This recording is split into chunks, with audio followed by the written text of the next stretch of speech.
The woman clearly saw the boss using rotten meat from the trash as ingredients, but she chose to pretend she saw nothing. Instead, she sat down, ordered over 100 barbecue skewers and a case of beer, and ate and drank wildly. Strangely enough, she felt no discomfort at all. The scheming woman who was entertaining clients, however, suffered from a terrible stomachache and kept passing unbearable gas. In her previous life, the scheming woman had transferred her exhaustion to the heroine. The schemer worked overtime every day yet only grew younger and more beautiful. The heroine, who never worked extra hours, had dropped dead suddenly. Now that she had been reborn, she had to uncover the truth. She wanted to test whether this exhaustion transfer could work both ways. So she copied the scheming woman and worked overtime like crazy, hoping to send her tiredness back. But after days of this, she only grew more haggard, while the scheming woman looked more energetic than ever. If things continued like this, the heroine would surely die young just like in her last life. So she took the sleeping pill powder she had prepared and secretly slipped it into the coffee the scheming woman always drank. The scheming woman soon felt drowsy after drinking it and left work early to rest at her colleague's urging. The heroine thought she could finally get a good night's sleep. When she woke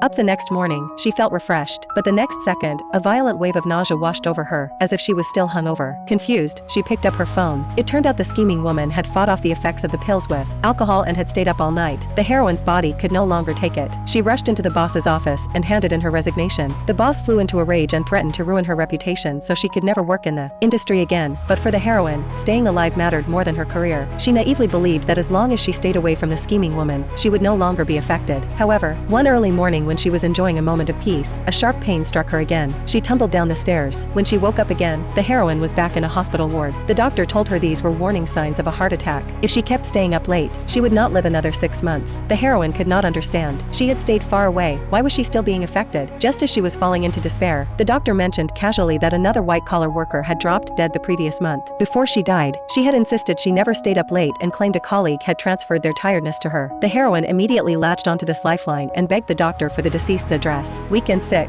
she dragged herself to the home. The deceased's mother cried as she said her daughter had kept a regular schedule but had grown weaker and weaker, and no hospital could figure out what was wrong. The heroine quickly asked if her daughter had mentioned a colleague who never seemed to sleep. The aunt said her daughter had indeed spoken of such a person. She then took out a photo of her daughter taken before she died. The heroine recognized her at once. The person in the photo was none other than the scheming woman. She recalled the necklace the scheming woman wore every day, then looked at the identical manicure in the photo. The heroine finally understood how the scheming woman had been transferring her exhaustion onto her. The truth had been hidden here all along.